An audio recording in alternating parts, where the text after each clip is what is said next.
Hey guys, Solomon here. Hope you are having a great day. I thought today's video would really be one in which I announce that I am, going to make a major push for the National Master title. Really recently, I've been playing in a bunch of tournaments, trying to get my rating up and trying to hit that 2200 ELO mark. Really, this has been a dream of mine since I've really been a kid. For whatever reason, 2200 was the number that I always wanted to hit at the very least.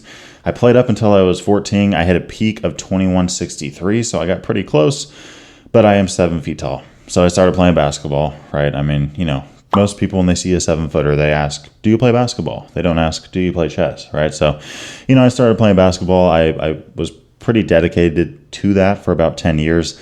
And I played a little bit of chess, every once in a while I play in a tournament. But really my rating just started to plummet, right? Because you're not studying, you're not actively going over theory, you're not staying sharp.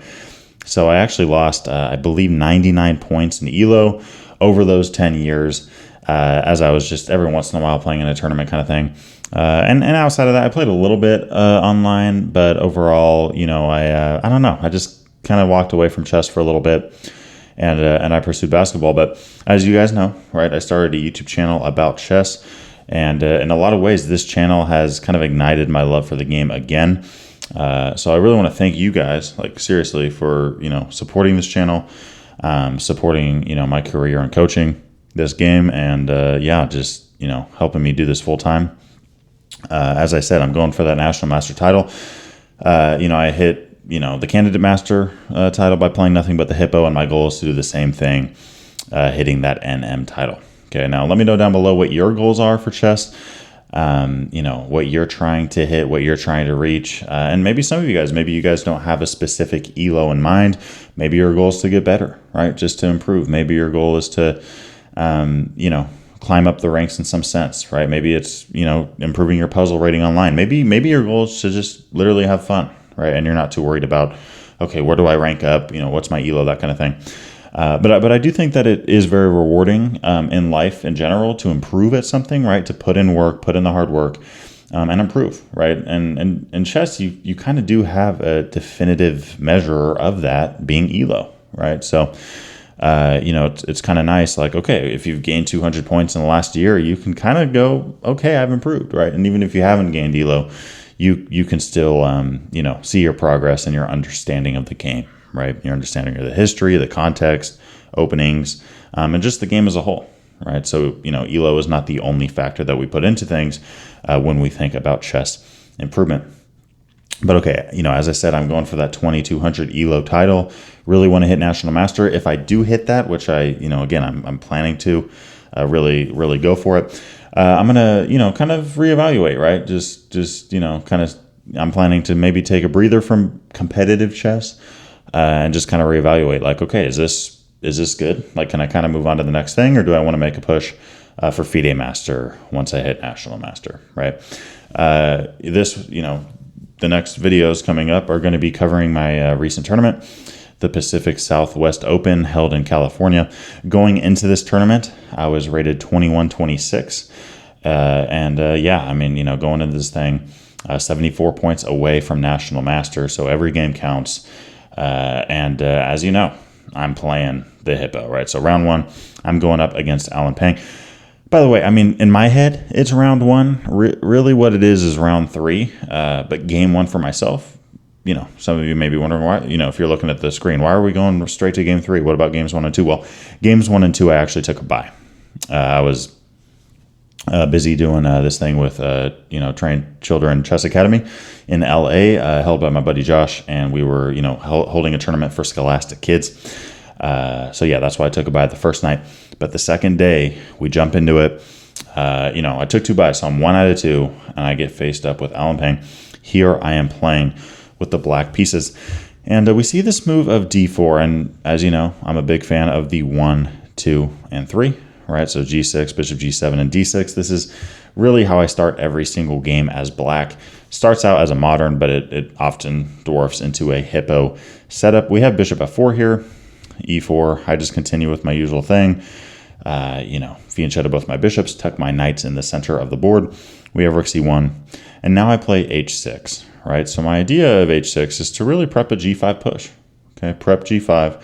White here could have stopped it with a move like h4, but a lot of players, aren't familiar with the hippo, right? Which is a big benefit to us hippo players. And we did not see that move of h4. We instead see the move of queen d2, and I take the opportunity to immediately play g5 and then strike in the center with f5. Now, there's really two reasons why I play f5, right? And I covered this, in my Hippopotamus Defense chess course. I will leave a link to it in the description right below. First thing, in the description will be that. So if you want to check out my course, you can click on that link. But okay, this is something that I covered. Why f5 here, right? Why f5? Why aren't we playing e5 or d5 or c5? Two reasons. First off, there is a 3-pawn central chain from white, and it goes from e4 to c4. Whenever I see e4 to c4, I'm looking at f5, trying to hit the outside of that pawn chain, but more towards the center of the board, right? Now, if we somehow hit b5, c4 with a move like b5, it wouldn't really do that much because b5 is just going to be hard to support, especially with all this pressure on it. But here, even if we got rid of the c4 pawn, white would kind of just have two central pawns, right? So instead what we're doing is we're going for this move of f5, trying to get rid of the central e pawn, and then white's not going to have such great control of the center, right? On the flip side, you're going to see this later on in the tournament. If white has pawns on f4, e4, and d4, in that case, I'm looking to strike the central pawn of d4, right? Going for the outside of that central pawn formation, but also trying to chip away at that central control. The second reason here I play f5 is because if you look at these two pawns, which one has less defenders? The pawn on e4, right? This pawn on e4 only has one defender. So when I play the move f5, white has to respond here, right? White has to respond. If I play a move like c5 or something, white would probably just take. But at the end of the day, you got 3 defenders on there. White doesn't really even have to flinch. So by playing f5, I'm putting pressure on e4, disrupting white's central pawn chain. And on top of that, I'm also looking to play f4 myself and really trap that bishop on e3, right? So here white ends up taking on f5. I capture back with the knight. In this case, just wanting to put pressure on this bishop as well as this pawn on d4. Notice, by the way, just how active my bishops are. There's a lot of moves that white can play here, but I think the best of them all is the move of d5. Why is that? Well, for the reason I just mentioned, right? We have 2 active bishops, and our bishops are really outperforming white's in this kind of position. I also think that our knights are better. Our knight on f5 is particularly the best knight on the board. Honestly, okay, d7 and c3, both of these knights are pretty much around even. Neither of them are really doing that much. But okay, we have this move of d5, and here's the issue. I could take on d5, but then the game's going to open up. And as a hippo player, you rarely want the center to open up in a scenario like this, right? White could capture back. They could start to, look at this diagonal. The king's going to start opening up. And we do have, some pretty advanced pawns on the king side of the board. So we want to try to keep this game closed. Now, of course, the downside of that is that our bishops are now not as active. But again, neither are white's. And as you see, as this game progresses, you will see some hippo ideas in terms of improving these minor pieces. We have knight e4, white just stamping down that square. I play knight f6. I take that knight right off the board. I play queen f6, and I castle. Okay, now I'm totally fine here if white wants to start trading. In fact, I'd actually have a much better position. If white wants to keep trading, I'm going to end up with a rook and a 2-bishop, bishop pair advantage in the endgame, as well as some advanced pawn structure that's very solid. So here we have the move of knight d2, and I continue with a5. This is kind of a reverse pawn pyramid, right? Putting my pawns on dark squares with a light squared bishop on the queen side. This is what you want, right? If you have a light squared bishop, you don't want to put your pawns on light squares because your bishop is going to be a tall pawn. And sure, it's a bishop. It looks like a bishop, but it's not really doing much at all. In this case, we have a full-on bishop, right? The bishop can't even tell that the pawns are there. Very active game. The bishop, with the ability of covering those light squares, and these pawns on the flip side with the ability to cover the dark squares, right? So, dark squared pawns, light squared bishops, light squared pawns, dark squared bishops, very nice mix. Here we have the move of a4, and okay, I play bishop c8, right? Okay, this bishop's not doing much. Let's just drop that bishop right back. We have bishop d3. And here I thought about the move of bishop d7, but my issue here was that white could maneuver their knight to e4, and I just felt like this knight was just stamped in solid, not to mention that white has a nice little battery supporting it. I think it's going to be hard for black to make a ton of progress here, even though, I do think that black is okay. I mean, honestly, it's around dead even, but it's just hard for me to see a clear game plan here for black.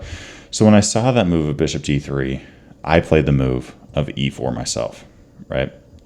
This is something that you want to keep in mind when you have a structure like this. Sometimes a move like e4 can be good because, sure, I do give up a pawn, but I get it right back, right? I take on b2. This bishop is supporting the queen. In the game, we see this move of bishop to d2. I mean, okay, if white takes the queen, I obviously take back with the bishop, and I'm chilling. If a move like queen d1, I can actually take that bishop off, and the computer, likes this idea of bishop d7, just attacking the isolated pawn. If white wants to get busy with something like queen h5, okay, we'll move the bishop to f5, right? We don't want to get in trouble here on the light squares. And if white, wants to go crazy, maybe even take a bishop off the board, that's fine. Notice that this rook is overworked. What's that mean? It has too big of a job, and it's defending too many things at once. So we're going to take on f5, distract the rook, and then win a rook outright, right? So we lost the exchange, but then we win a rook, so here we're simply up a piece, and black is simply crushing this. So after queen takes b2, again, we saw this move of bishop to d2. I ended up just taking on c2 and playing the move of bishop d7. I liked my position here. I didn't think that it was necessarily completely winning, but I did feel like the momentum was starting to go in black's favor. In terms of pawn structure, I think that black definitely has an advantage, especially because this pawn on a4 is isolated, right? There's no pawns on the b file for white. So this pawn is going to have to be defended by a major or minor piece, which is exactly what happens. On top of that, white has a backwards pawn on c4, and I have a backwards pawn on c7 as well, by the way. What do I mean by backwards? Well, this c pawn, and really both of them, they can't move, right, without, any support, right? They can't move with support. So, white can't play c5 with the support of another pawn because there's simply no pawns that are able to support that c5 push, right? Not to mention that I have a double pawn clamp on that square. And same for black here. If I play c6, I have no pawns supporting, right? So if white takes, I have to take back with a piece, and my pawn structure is going to start getting messed up. So all that to say, two backwards pawns, but I felt very comfortable here, especially with this isolated pawn on a4 and this bishop keeping this rook occupied. I ended up swinging my rook over to e8. When in doubt, just put a rook on the open file. I thought about this move a little bit, but at the end of the day, I'm just like, okay, this can't be bad, right? Just bringing your rook to the open file. I think that both of my rooks are a little bit better than white's. And here white plays the move bishop c3. I play knight d4. Right now, there's really this thing in the chess world, right? What's better, knights or bishops? In what situation is a knight better? Is a bishop better? That's a huge question. And in all honesty, most of the time, I actually prefer to have a knight in the endgame because a bishop can only attack half of the squares, right? It can only touch 32. If you have a dark squared bishop, I can put my pawns on light squares, and your bishop's just not going to be a factor, right? Of course, that's a generalization, but that's what I aim for. But with a knight, you just can't do that, right? A knight can touch any single square, even though it might not be as fast. It's very crafty, and it can touch any square. So it's hard to play against a knight. In this case, though, I was okay with trading off my knight, because if white takes on d4, I capture back with my bishop, and I don't just have one bishop in the endgame, I have two, right? So I have all 64 squares potentially covered. So white can't just hide all their pawns on one color because guess what? I have two bishops. Here white decided not to do that. We see the move f3. I play bishop f5, just, continuing to improve my pieces, just put more and more pressure on white. And here we have the move of rook e1. Now this was a mistake from white. It gives me the tactical opportunity to take on f3 with check and then take this bishop off on c3, right? So I gave up a piece for a pawn, but then I got a piece outright. And if you take that bishop on c3, I simply win this rook on e1. Now here white probably should have just moved their rook and just try to hang on here, a pawn down. But instead we see the move of knight f6 with check. Now I think when I made this move at first, I wasn't actually aware of knight f6 with check. And then of course, right when I make the move, once it's all over, I'm like, oh wait, is knight f6 good? So I had a little moment there where I was like starting to wonder what was happening. But it turns out that black's totally okay. I take back with the bishop here. Notice, by the way, if you take with your bishop, I can just win a rook outright. So that's not very good. Rook takes e8. The question I have for you guys is, what would you do in this position? Would you take this bishop off the board, or would you rather snatch off the rook, right? I think a lot of players would probably just go, oh gosh, I mean, there's a rook there, let's take the rook. But let's think about it for a second, right? If we take the rook, our rook is worth 5 points. We then lose our bishop, and that's worth 3. So we end up, winning the exchange. So in that scenario, we would be +2. The other option is to just take this bishop off the board, right? And that's worth 3. So now we're +3. Can white win material in that scenario? No, right? They can trade off rooks, but they're not going to get any of those 3 points back, right? So what's more, 3 or 2? 3. Right, so almost every single time, if you have the opportunity to win a piece or to win the exchange, win the piece, right? It really does make a big difference. Here I end up capturing on d3. My opponent, holds on to the rook, but now I just start snatching off these pawns like candy, right? This is one of the major advantages, oftentimes that you reach in the hippo, is that in the end game, white has overextended themselves so much that, they really don't have a long-term game plan in terms of how they want to take care of their pawn structure, especially with my bishops flying all over the place. As many of you hippo players know, the bishops are the heart of the hippo. So in this case, I just start taking off pawns. 1 pawn, 2 pawns, 3 pawns, right? We have this move h4. I could have captured on h4, but I went, let's just play g4. Right? Let's just play g4. I don't want to get my pawn structure messed up. I don't want to complicate this game at all. I want to make this game extremely simple. I'm up 4 points in material. There's no reason to complicate things. There's no reason to get greedy and double up my pawns here. Let's just push, right? I can take this whenever I want. And even if you save your pawn, I can just continue to push this g-pawn and I'm totally fine, right? If you ask Magnus Carlsen, would you rather be up 4 points or 5 points in the end game? He might say 5 points, right? But he might also go, who cares? Because both are a win, right? We have this move of rook e6. I play bishop d5. My idea here was that if white did take on d6, I would throw in a check on d4. Notice that this king has absolutely nowhere to go except for the square of h2. And in that case, I could simply win that rook, right? So white couldn't even get one of the bishops back because I just throw in another check. And black's just crushing that. So after bishop d5, we have the move of rook e2. I end up playing g3, just advancing. I play bishop a8, just getting my bishop out of there, getting my bishop defended. I'm really, putting my stakes into this g-pawn. Here white takes on d6, and I continue with the move of g2. And white, I think resigned the game there. But okay, we got to be careful, right? We got to be careful, especially with king safety. In a scenario where white has 2 rooks. Now, in general, I say play actively with your king, and I'm saying to do that. I guess I would say the one endgame that you don't want to play super actively with your king most of the time is in a queen endgame, because your opponent's queen can just check you all day long. But sometimes in a scenario like this, we got to be careful too with 2 rooks. Okay, now I'm not saying that if you face a rook endgame with 2 rooks, you can't activate your king at all. But in this scenario, our king is in a little bit of danger if we move our bishop, right? This might look like a good move, but then white's just going to check us and check and keep going. And if we ever try to mix things up, then we just lost the game. That's not good, right? So there was no chance here that I wanted to move my bishop. I knew that I had a solid position here, and I just wanted to continue by pushing my pawn up to g2. White here, could have brought this rook back to d1, but I could have just thrown in a check. If you move your king, I can just promote to a queen. On top of that, I could play even rook f1 there and then cut off the rook from defending g1. If you take on d4, I'm just going to check, make a queen, and the game would have been over there pretty quickly. So all I'd say, again, thank you guys for supporting this channel. Thank you for those of you up to this point that have supported, my journey to the Candidate Master title. And if you're new to the channel, thanks for watching the video, this far in. If you liked it, please subscribe, hit that notification bell, and leave a comment down below if you have any questions. And as well, leave a comment down below with your personal chess goals, right?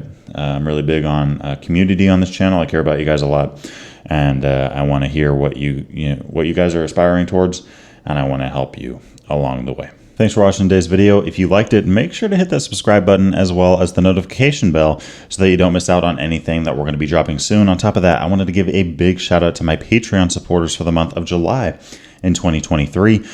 For those of you that have not joined or looked at the Patreon yet, we have some added benefits, including exclusive patron PGNs to every single new Chess Giant video that comes out.